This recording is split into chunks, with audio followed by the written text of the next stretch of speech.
कैदी को फिर से अपनी जगह पे लाओ। उसके चेहरे पे कपड़ा डालो।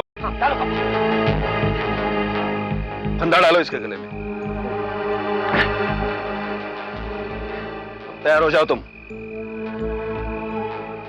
1 2 3। सब तो काम कर रहा है लेकिन ट्रैप डोर नहीं खुला है। फिर से कोशिश करो। 1 2 3। फिर नहीं खुला है। कैदी को हटाओ वहां से।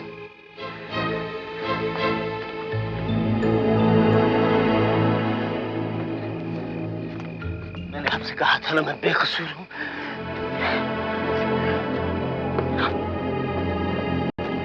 फिर से कोशिश करो। ये तो खुल गया साहब। लगता है कैदी की वजन की वजह से ट्रैप डोर जाम हो गया था। उस पुतले को लेकर आओ जिसका वजन कैदी के वजन के बराबर है।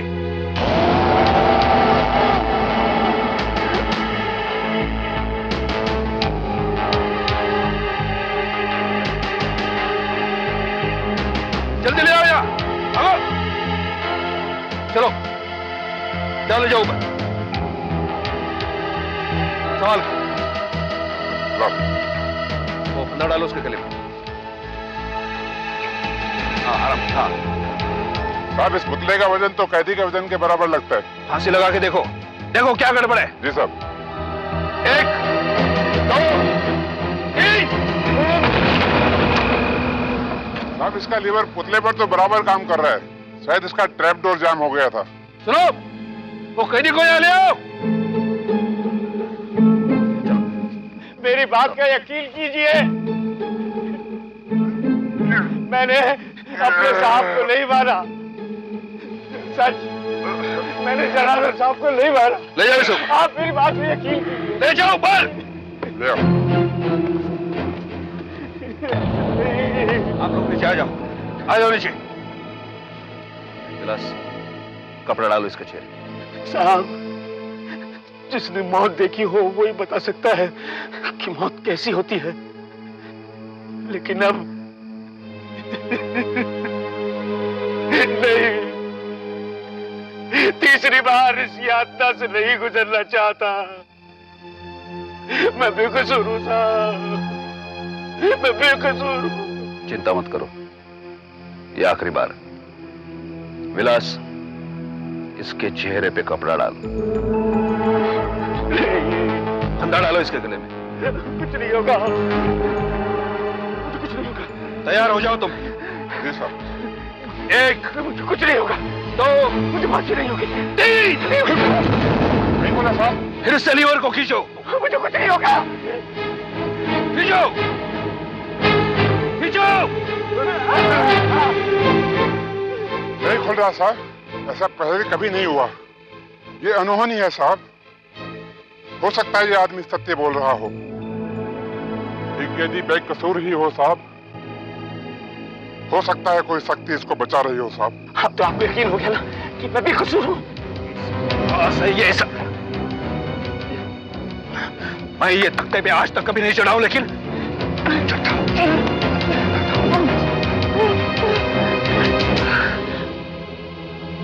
देख देख, मुझे नहीं मालूम कि ये सब क्यों हो रहा है।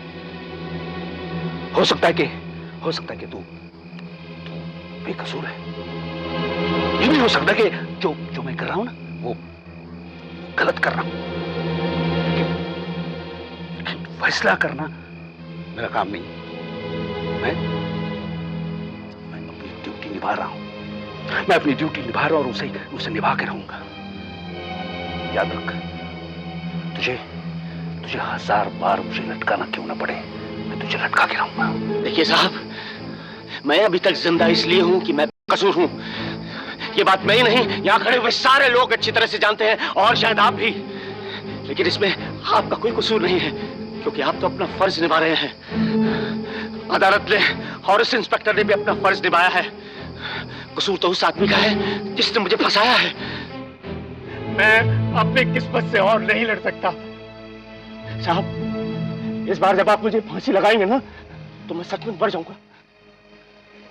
लेकिन मैं आप सबको ये बता देना चाहता हूं कि मैं बेकसूर हूं। मैंने जनार्दन साहब को खून नहीं किया, लेकिन जब तक मेरी बेगुनाही साबित नहीं हो जाती और आप सबको यह पता नहीं चल जाता कि मैं बेकसूर था, मेरी आत्मा को शांति नहीं मिलेगी।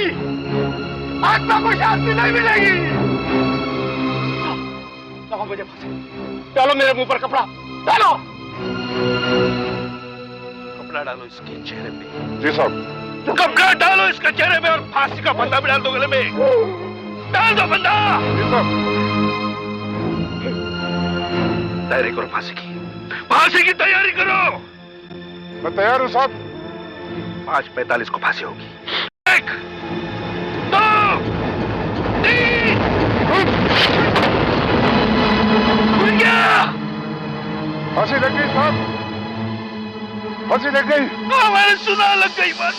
अगर मुझे फांसी रोकने का अधिकार होता ना तो मैं जरूर रोक देता उसकी फांसी, लेकिन नहीं, मुझे वो अधिकार नहीं था। मैं तो सिर्फ अपनी ड्यूटी निभा रहा था।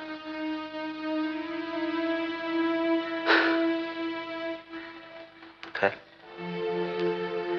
जो हुआ सो हुआ।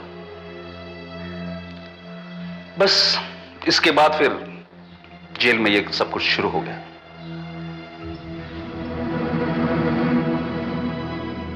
आपका मतलब है कि मुकेश की आत्मा अभी तक जेल में घूम रही है और इंतजार कर रही है कि कब उसकी बेगुनाही साबित होगी। इस बात के अलावा और क्या कहा जा सकता है? बताओ बताओ ना, तुम क्या कहा जा सकता है? इस फांसी का मुझ पे इतना गहरा असर हुआ, इसके बाद इस जेल में फांसी देना मैंने बंद करवा दी। देखिए, मुकेश तो अब मर चुका है और हम उसे जिंदा नहीं कर सकते, लेकिन जो कुछ भी आप कह रहे हैं, अगर वो सच है तो हमारा फर्ज बनता है कि हम उसकी बेगुनाही साबित करने की कोशिश करें। लेकिन देव साहब, ये आप कैसे कर पाएंगे? इस केस की छानबीन मैंने खुद की थी, और अगर उसे फंसाया भी गया था तो फंसाने वाले ने इस बात का पूरा ध्यान रखकर प्लान बनाया था कि सारे मौजूदा सबूत मुकेश के खिलाफ हैं, यह साबित करने के लिए कि वही खूनी है। बात सिर्फ इतनी सी नहीं है, पूरे 7 साल बीत चुके साथ। इतने लंबे अरसे के बाद हम ये सारे सबूत कहां से ढूंढ पाएंगे? ये मैं नहीं जानता, लेकिन कम से कम ये पता लगाने की कोशिश तो होनी ही चाहिए कि मुकेश को फंसाने वाला और जनार्दन का असली कातिल कौन है। फांसी तो उसे होनी चाहिए थी। ये खून जिस जगह हुआ उस जगह का पता मुझे बताएंगे?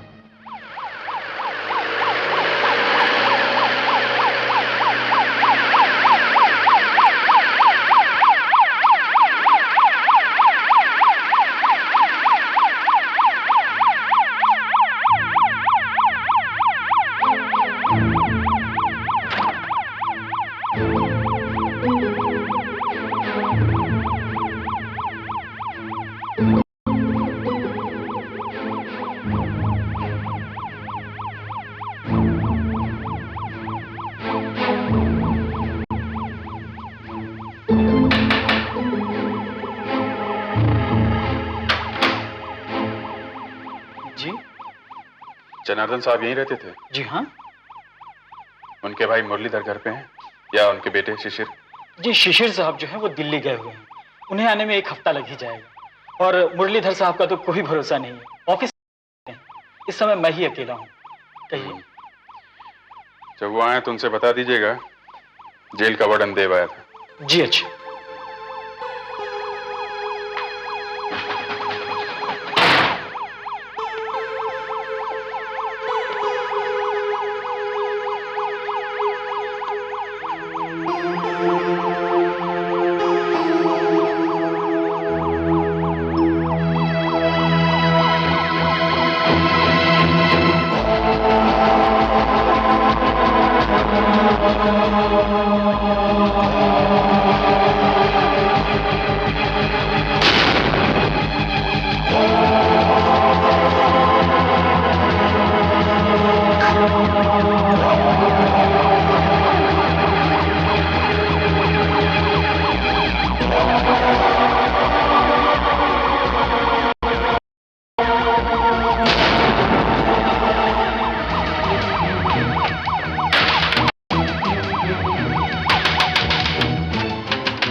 तुम तो कह रहे थे यहाँ कोई नहीं है। कौन है यहाँ पर?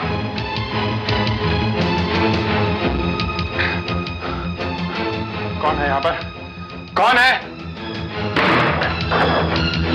कौन है यहाँ पर? यहाँ क्या हो रहा था? सर मैंने आपको बताया ना कि घर में कोई नहीं। लेकिन मैंने अभी देखा यहाँ कुछ हो रहा था। मेरी बात का विश्वास कीजिए साहब, कोई नहीं है घर। कोई? लेकिन मैंने यहाँ कुछ देखा। मैंने इसका मतलब कोई मुझे बता रहा था कि यहाँ पर क्या हुआ था। क्या? ये क्या कह रहे हो तुम? जी हाँ, ठीक उसी कमरे में जिस कमरे में कत्ल हुआ था। मैंने अपनी आंखों के सामने सब कुछ देखा। कुछ परछाई सी थी, धुंधली धुंधली सी। मैं आपसे ये पूछना चाहता हूँ कि मुकेश आपकी जेल में 3 महीने रहा। हाँ। क्या वो स्मोक करता था? उसे पाइप पीने की आदत थी? वो पाइप पीता था वो? नहीं, जहां तक कि मुझे याद है, उसे ऐसी कोई आदत नहीं थी। लेकिन ये तुम क्यों पूछ रहे हो? तब तो वो बेकसूर था। क्या? असली कातिल वो पाइप पीने वाला है। मैंने उसकी परछाई अच्छी तरीके से देखी थी। कौन हो सकता है ये पाइप पीने वाला? कौन हो सकता है? हेलो, हाँ बोलो सुरेश। हाँ, एक मिनट, फोन आया। हेलो, हाँ सुरेश बोलो। ठीक है, तुम वहीं रोको, मैं अभी आता हूं। जनार्दन के परिवार का कोई आदमी मुझसे मिलना चाहता है। हो सकता है असली कातिल का कोई सुराग मिल जाए। मैं चलता हूं।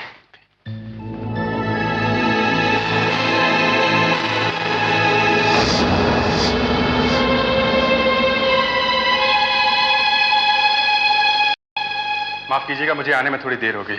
आपको इंतजार करना पड़ा। मैं यहाँ का वार्डन देव हूँ। मुझे मुरलीधर कहते हैं। अच्छा, आप जनार्दन जी के भाई हैं जिनके कत्ल का इल्जाम मुकेश पर लगा था। मुकेश पे लगा था? खून के इल्जाम का क्या मतलब? खून तो मुकेश ने किया था ना? जी नहीं, ये सच नहीं है। किसी ने उसको फंसाया था। किसी ने फंसाया था? जी हाँ, लेकिन मैं जल्दी उसे ढूंढ लूंगा। ये आप क्या कह रहे हैं कि खून किसी और ने किया था? कौन हो सकता है? अभी तो मैं कुछ नहीं कह सकता, लेकिन मैं इतना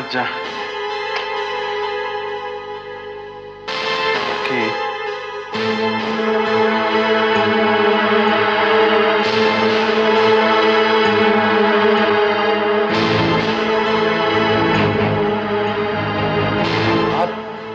आप कुछ कह रहे थे? हाँ, मैं कह रहा था, तुम मुरलीधर, तुमने जनार्दन का खून किया है। तुम कातिल हो। ये क्या बकवास है? बकवास नहीं है, तुम्ही ने अपने भाई का कत्ल किया है और झूठे सबूत इकट्ठे करके मुकेश को कातिल साबित कर दिया। मैं अच्छी तरीके से जानता हूं ये सब तुमने कैसे किया था। मैं बताता हूं। उस दिन तुम अचानक जनार्दन के कमरे में घुसे और तुमने देखा कि जनार्दन शायद रुपए गिन रहा था या बैग में रख रहा था। तुमसे ये सब देखा नहीं गया। तुम्हारे हाथ में चाकू था, वो चाकू तुमने उसके पेट में ठोक दिया। जनार्दन वहीं पर गिर गया, लेकिन तुम वहां से गए नहीं। तुमने वहीं खड़े होकर अपना पाइप जलाया। उसके बाद नौकर मुकेश की आवाज सुनकर तुम शायद वहीं कहीं छिप गए थे। नौकर जब अंदर आया, ये सब देखकर घबरा गया, लेकिन तुमने उसको भी नहीं बख्शा। तुम्हारे हाथ में फूलदान था। तुम चुपके से उसके पीछे आए और फूलदान उसके सिर पर दे मारा। उसके बाद अलमारी से बैग निकाला, उसमें रुपए डालकर मुकेश के हाथ में फंसा दिया ताकि सारा शक मुकेश पर जाए। बकवास है, एकदम बकवास। ये बकवास नहीं है। तुमने पैसों की खातिर अपने भाई को मार दिया, जिसकी कीमत उस बेचारे मुकेश को अपनी जान देकर चुकानी पड़ी। ये एकदम मनगढ़ंत कहानी है। इस पर कोई अदालत विश्वास नहीं करेगी वार्डन साहब, और बिना सबूत के तो बिल्कुल नहीं, जो तुम्हारे पास एक भी नहीं है। जो भी तुम कहानी सुना रहे हो वो सिर्फ कल्पना है, सिर्फ तुम्हारी कल्पना। मैं तुम्हारी ये फालतू की बकवास सुनने के लिए 1 मिनट नहीं रुकूंगा यहाँ पर। मैं जा रहा हूं और देखता हूं कोई मेरा क्या बिगाड़ सकता है। जरा ध्यान से जाइएगा, कहीं जल्दी आपको वापस यहीं ना आना पड़े। मुझे अपना रास्ता मालूम है, समझा?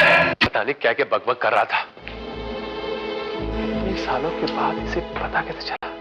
कुछ भी हो, बिना सबूत के ये मेरा बाल भी बांका नहीं कर सकता। देखता हूं क्या बिगाड़ता है ये मैं कहां आ गया? फालतू की टेंशन में मैं गलत मुड़ गया। ये बहरें कितनी डरावनी लग रही है, एकदम सुनसान। पता नहीं मैं कहां।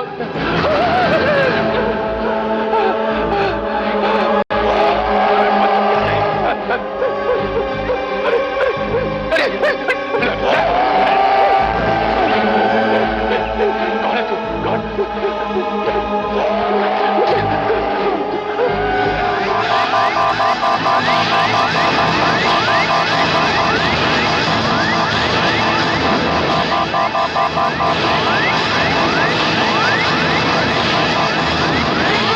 सर, जेल के दक्षिण की तरफ कुछ गड़बड़ है सर।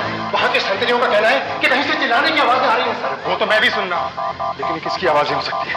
और आ भी रही है फांसी के तख्ते के पास ही कहीं से। चलो जल्दी चलो।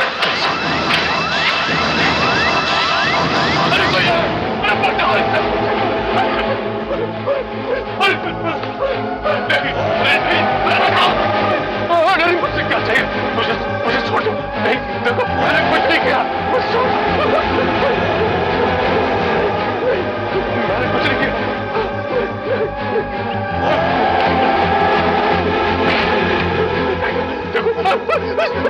छोड़ो। अरे बेटा,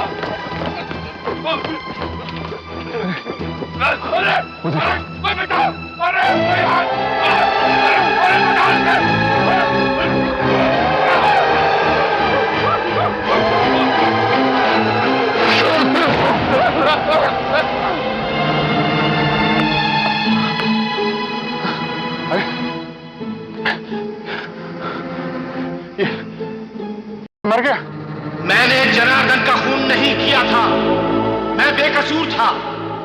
जब तक असली खूनी को सजा नहीं मिलती, मुझे चैन नहीं मिलता। लेकिन अब मैंने असली खूनी को सजा देकर अपना बदला ले लिया है। मैंने अपना बदला ले लिया है। मैंने अपना बदला ले लिया है।